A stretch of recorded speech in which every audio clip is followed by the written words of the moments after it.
அனிதா ராதாகிருஷ்ணன் பொறுத்தவரை ராஜினாமா செய்யுங்கள் என்று யாரும் வற்புறுத்தவில்லை. ஏதோ செய்தியை சொல்ல வேண்டும் என்று சொல்லியிருக்கிறாரே தவிர யார் வற்புறுத்தான்ற நிலையை தெளிவாக எடுத்து சொன்னால் அதற்கு பதில் சொல்லுங்கள். இப்போது எடப்பாடியை நடத்தி கொண்டிருப்பது கார்பரேட் கம்பெனி நடத்தி கொண்டிருக்கிறார். இவருடைய கருத்து கேட்கிறாரு. அவர் மகன் மற்றவருடைய கருத்து கேட்டு செயல்படுவதன் காரணமாக இன்றைக்கு ஒன்பின் ஒன்றாக எல்லோருமே ராஜினாமா செய்துவிட்டு வெளியே வருகிறார். இதுதான் நிலை. தமிழ்நாட்டுல எல்லாமே சேஞ்ச் ஆயிடுச்சு. உங்க நகையையும் சேஞ்ச் பண்ணுங்க. உங்க பழைய நகைக்கு கிராமுக்கு 150 ரூபாய் கூடுதலா வாங்கி புது நகை எடுத்துக்கோங்க. அதே கம்மி சேதாரம் தான் உங்க லலிதால மட்டும்தான். ஆச்சி மசாலா எந்த சமையலும் ருசி தேடும் ரகசியம் 20 ரூபாய். தமிழக வெற்றி கழகத்தின் பொறுத்தவரையில் தலைமை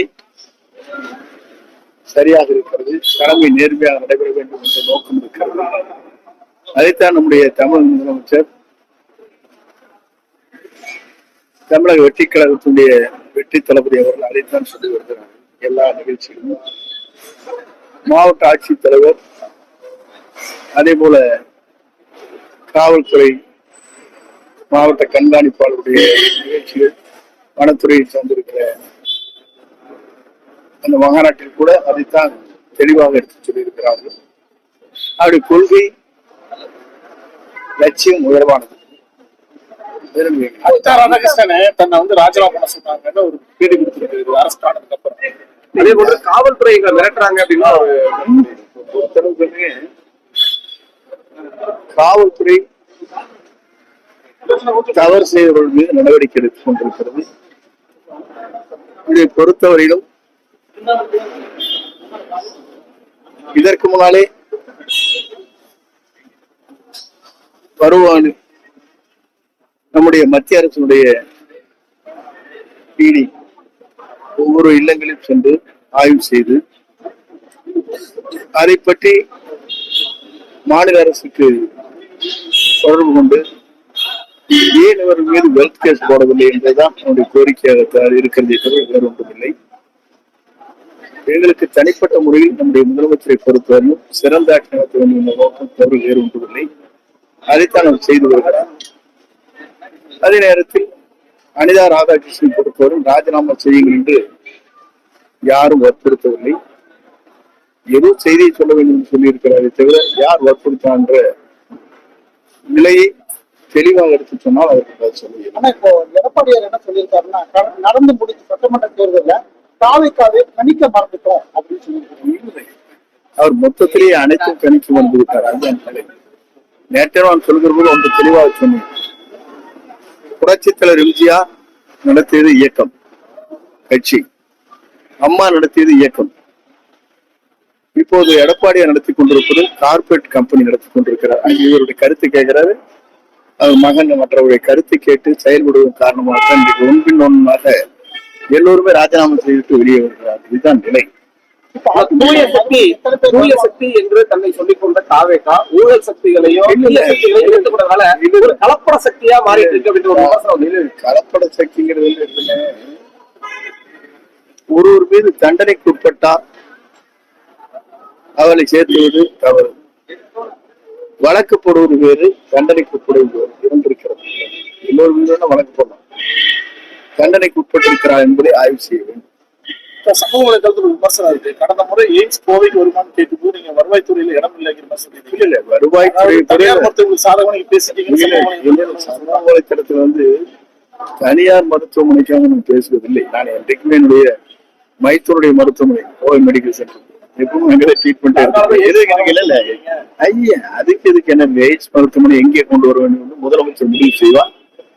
சிறந்த இடத்தை நாங்கள் தேர்வு செய்வோம். நீங்க அதை பற்றி கவலைப்பட வேண்டியதில்லை.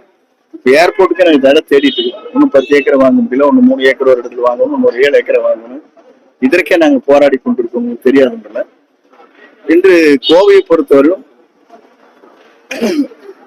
ஏறத்தாழ தமிழ்நாட்டில் முக்கிய இடமாக 100% விலை உயர்ந்திருக்கிறது. எல்லாருக்கும் தெரியும். நீங்களே வாங்க முடியாது. ஒரு இடத்த வாங்கினா அவனுக்கு சுலபமான காரியம். கோவை பொறுத்தளவு சென்னை விட கூடுதலா. ஆயிரம் இடம் வேணும், 100 ஏக்கர் வேணும். அதற்கு எங்கே இருக்கிறது என்பதை நாங்கள் ஆய்வு செய்து கொண்டிருக்கிறோம். இங்கே வராதுன்னு சொல்ல இடத்தை தேடிக்கொண்டிருக்கோம் சொன்னா இடத்தை சில இடத்துல நாங்கள் எந்தெந்த இடத்துக்கு கொண்டு வரலாம் என்பதை ஆய்வு செய்கிறோம். அருகாமல் இருந்தால் தான் முடியும். ஏர்போர்ட்டோ ரயில்வே ஸ்டேஷனோ இருந்தால் மட்டும்தான் அது வெற்றிகரமாக முடிக்க முடியும்.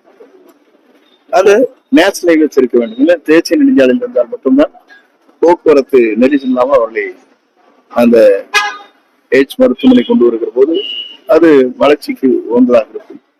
நாங்களும் சில இடங்களை பார்த்துக் கொண்டிருக்கிறோம். நம்முடைய மக்கள் நல்வாழ்வுத்துறை அமைச்சர் அவர்களும் அதை ஆய்வு செய்து கொண்டிருக்கிறார்கள். முதலமைச்சருடைய கவனத்திற்கு வேற விவகாரத்துல இன்னும் செந்தில் பாலாஜியும் காவல்துறை நெருங்காம இருக்காங்க. அவருக்கு தொடர்பு இருக்குன்னு தொடர்பு செய்தி வந்துட்டு இருக்கு. காவல்துறை விசாரணையில அவங்க ரிலேஷன் தான் எல்லாரும் ஈடுபட்டதா சொல்றாங்க. ஒன்றின் பின் ஒன்றாக இவர்களை அழைத்து வந்து விசாரிக்கின்ற போது இதற்கு யார் மூல காரணம் என்பதை அவர் சொல்லுகிற போதுதான் வழக்கு யார் மீது தொடுக்கப்பட வேண்டும், யார் அதற்கு மூல காரணம் என்பதை தெரிந்து கொள்ள வேண்டும் என்று வேறொன்றும் இல்லை. சிவி சண்முகம் வந்து நான் அதிமுகவில் இருக்கிறேன்னா இல்லையான்னு அவரை பொறுத்தவரையிலும் வேலுமணி அர்த்தம் சொல்லியிருக்கேன். அவர் தலைமை செயலாளர். ஒரு காலத்திலே அங்க இருக்கிற எதிர்கட்சியினுடைய கொறடாவாக இருந்தார். கரூர் விவகாரத்துல ஆதவர்ஜுன் அவர்களுடைய பேச்சு அநாகரிகமா இருக்குது. அவரே வந்து லாட்டரியில வந்து அக்யூஸ்டா இருக்காரு. திமுக யோசனை பண்ணிருக்காங்க. உச்சநீதிமன்றத்திலையும் ஒரு வழக்கு தொடர்ந்து சொல்லியிருக்காங்க. அவரோட கருத்து பாரதி அதை பற்றி சொல்லியிருக்காங்க. வழக்கறிஞர் பாரதி முன்னாள் நாடாளுமன்ற உறுப்பினர் சொல்லியிருக்காரு. ஆகவே ஒவ்வொருவரும் ஒரு கருத்து சொல்வது ஜனநாயகத்தின் உரிமை. வழக்கு தொடர்ந்தால் அதுக்கான பதிலை அவர் சொல்வார்.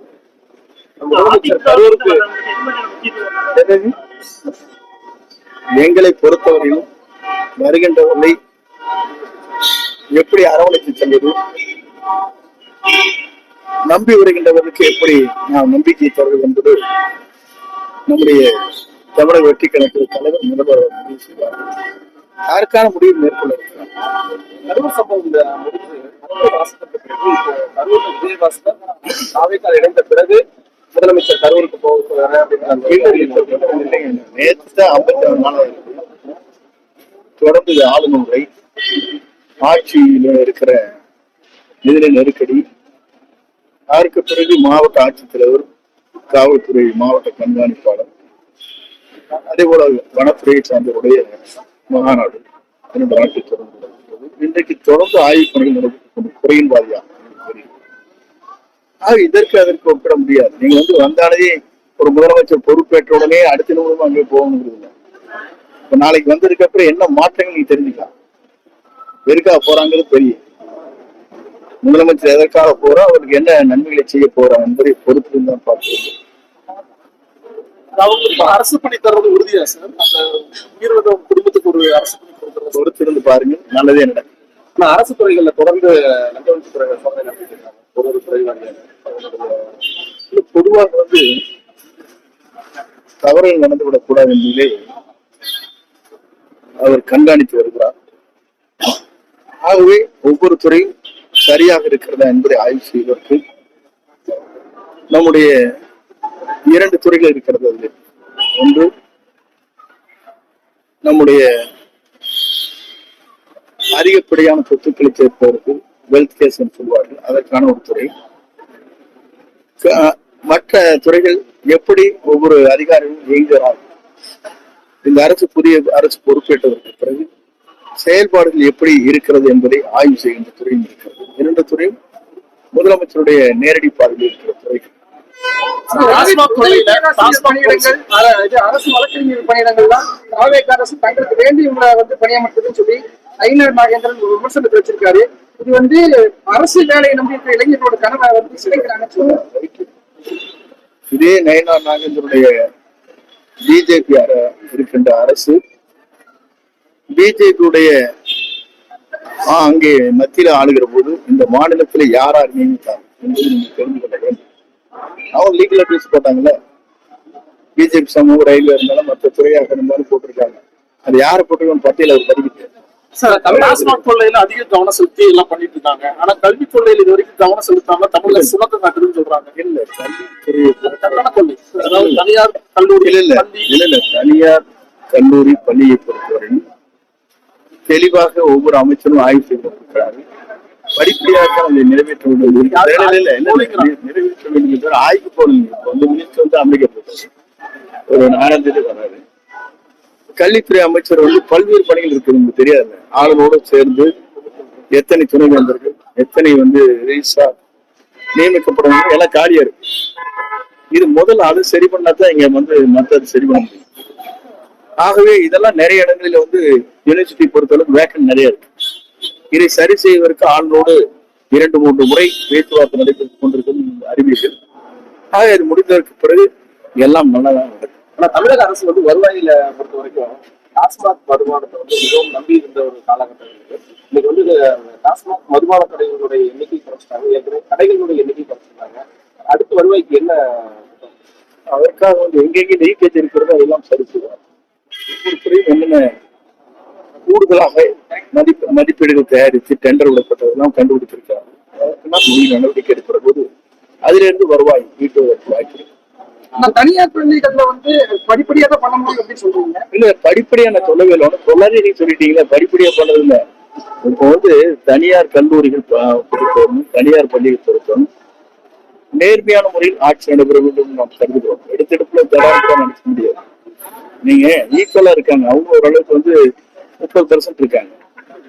எந்த கல்லூரியாக இருந்தாலும் உங்க வைஸ் சான்சலர் வேணும், அதற்கு பிறகு ரிஜிஸ்ட்ரார் வேணும். எத்தனை இடங்கள் காலி பணிகள் இருக்கிறது உங்களுக்கு தெரியும், எத்தனை யூனிவர்சிட்டியில வந்து வைஸ் சான்சலர் இல்லைங்கிறது உங்களுக்கு தெரியும். இதெல்லாம் நிறைப்பதற்கு பிறகுதான் நடவடிக்கை எதுவாக இருந்தாலும் எடுக்க முடியுமே தவிர தனிப்பட்ட முறையில் அமைச்சர் நேரடியாக நடவடிக்கை எடுக்க இயலாம். கட்டணத்தை கண்காணிக்கிறது இந்த கட்டணங்கிறது வேறு. கட்டணம் முடிஞ்சு போச்சு, எல்லாம் அட்மிஷனே முடிஞ்ச எல்லாம் காலேஜ் ஆரம்பிக்க போற இப்ப கேள்வி கேட்டிருக்கிறீங்க. சொல்ல வரைக்கும் இந்த கேள்வி மடக்கூடாது, நான் சொல்லி முடிக்கிறேன் ப்ளீஸ். என்னங்க, ஒரு அரசு பொறுப்பேற்றதற்கு பிறகு என்னென்ன செயல்பாடுகளை செய்யலாம், எதை செய்தால் சரியாக இருக்கும் யோசிக்கிற நாட்கள் இருக்கிறது. அதைத்தான் நாங்கள் தெளிவாக சொன்னோம்.